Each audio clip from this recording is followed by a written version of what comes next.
Director de MIPES Unidas del Perú. Adelante, señora. Muchas gracias.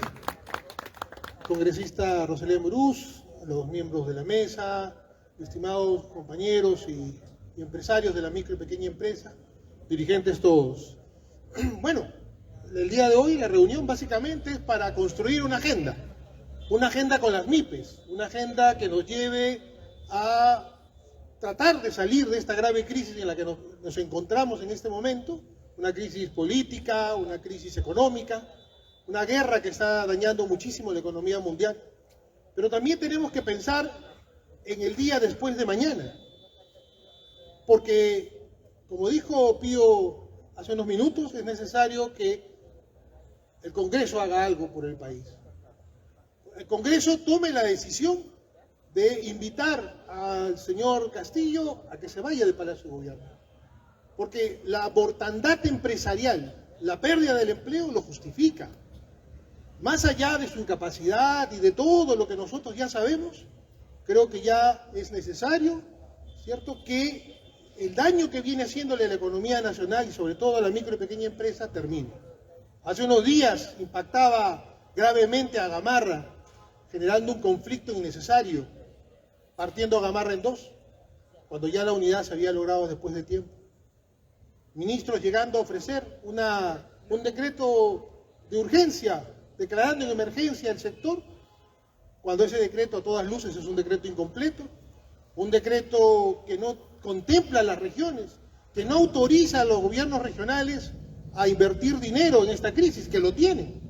Podrían, por ejemplo, darle presupuesto a Procompite para mejorar la competitividad de las MIPES a nivel nacional, o adelantar los procesos de compra en cada una de las regiones, pero para eso necesitan autorización expresa. Los gobernadores no pueden hacer porque les da la gana.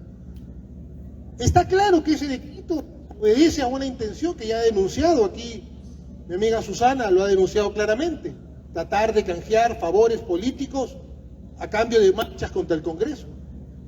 Yo creo que eso es gravísimo, es muy grave que se esté utilizando instituciones empresariales de la micro y pequeña empresa para objetivos políticos.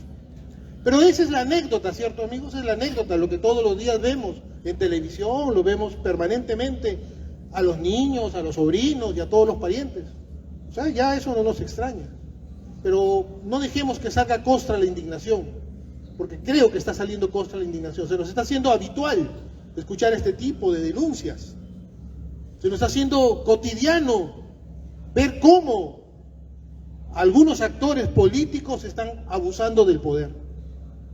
Pero quisiera regresar para lo cual hemos sido convocados, y creo que es muy importante, congresista, presidenta de la Comisión Multisectorial, señalar que tenemos una agenda inmediata para la micro y pequeña empresa, básicamente enfocada en tratar de sobrellevar la grave crisis que nos encontramos en este momento.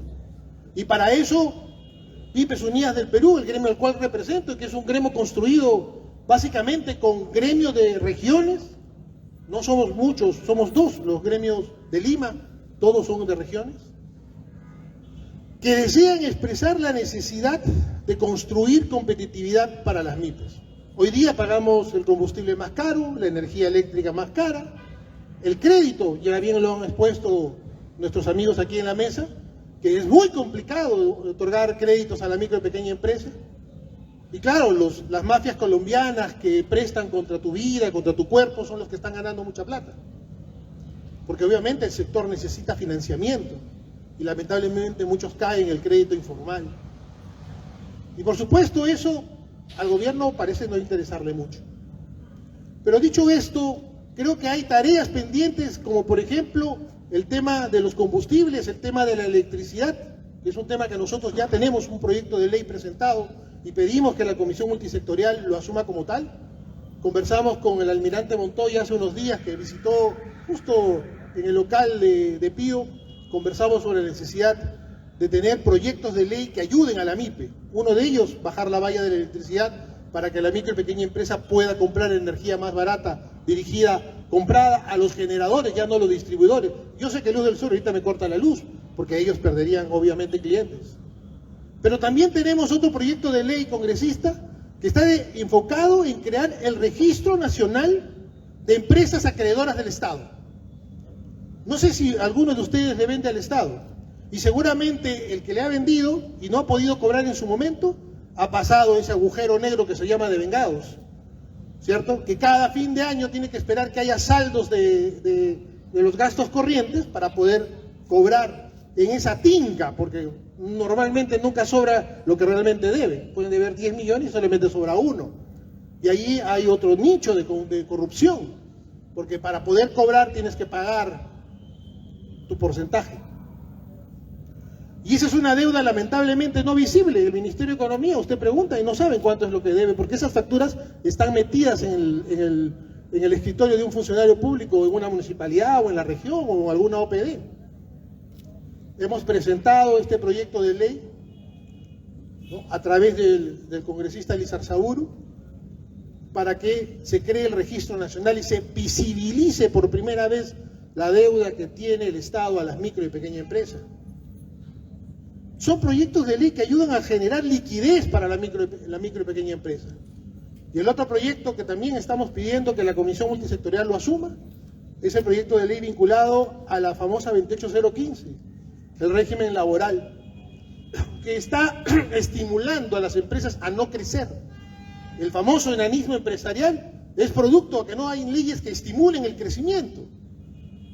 Nadie quiere escaparse del abrigo, del cobijo, de la norma que nos permite alguna flexibilización laboral y tributaria, y obviamente pues nos sentimos cómodos ahí, y si tenemos que crecer, no, bueno, ponemos el nombre de la empresa a nombre de nuestros hijos, etcétera, de tal manera de que no vamos a crecer nunca.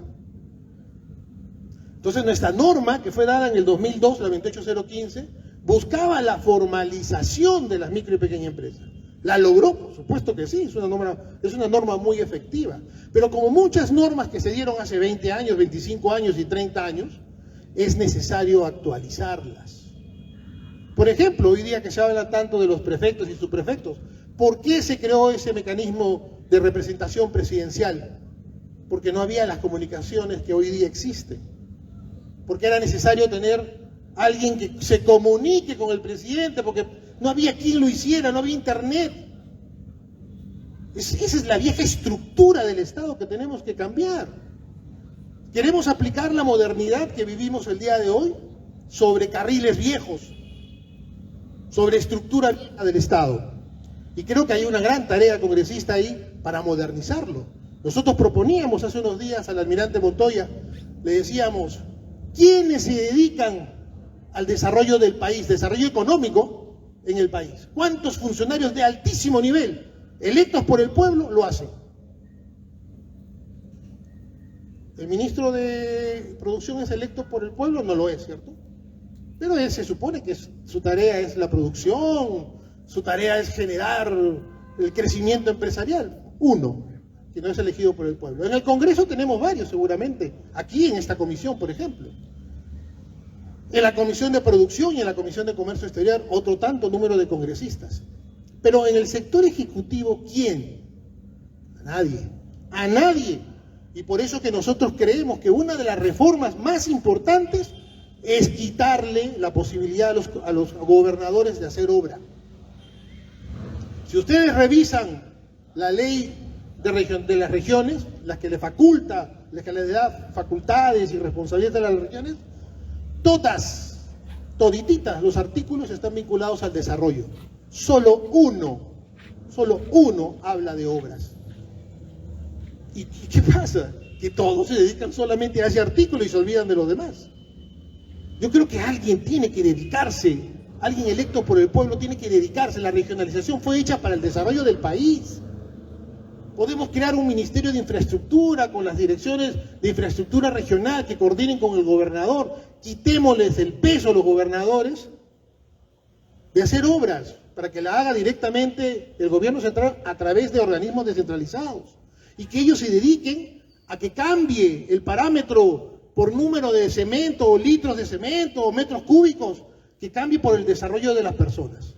Yo creo que esa es la revolución que quiere la micro y pequeña empresa congresista.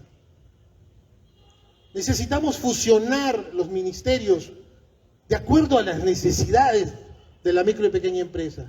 Es imposible que sigamos con producción por un lado y comercio exterior por el otro. ¿Cuántas MIPES exportadoras hay? 8.500, según la cifra dada por el Ministerio de Comercio Exterior. 8.500 de 1.800.000 empresas que hay en el Perú. 300.000 manufactureras que hay en el Perú. Oye, si alguien me dice, tú tienes 300.000 manufactureras y solamente tengo 8.500 exportadoras, micro y pequeñas exportadoras, oye, es un indicador terrible, mejor cerremos ese ministerio. No ha servido de nada, se cuelga de lo que hacen los grandes. Hemos crecido las mineras, hemos vendido los agroindustriales, seguimos creciendo las pesqueras. Y ellos se endilgan el triunfo, ¿cierto?, de lo que está haciendo el sector privado. Pero su trabajo, que es hacer crecer el sector exportador, 8.500. Entonces, realmente necesitamos empezar un debate. Esa es la agenda congresista que queremos plantear. La agenda del desarrollo pensando en el futuro. El señor Castillo es un episodio. El señor Castillo es un mal chiste que nos ha dado la historia. Creo yo que tenemos que ir pensando en mañana. El día de hoy está en las manos de nuestros congresistas. Y a veces pienso también del Poder Judicial darnos la solución final a este problema que tenemos. El genocidio empresarial tiene que parar, porque eso nos lleva a la muerte de miles de puestos de trabajo formal. Y si no tomamos conciencia de eso, lo que se nos viene es peor. Porque la inflación que señalaba Pío de la maquinita va a ser distinta. Ya no va a ser una inflación por maquinita, sino por escasez de productos. Porque no va a haber oferta. Y eso va a ser terrible. Y yo veo que este gobierno no está haciendo nada. Repito para terminar, que no nos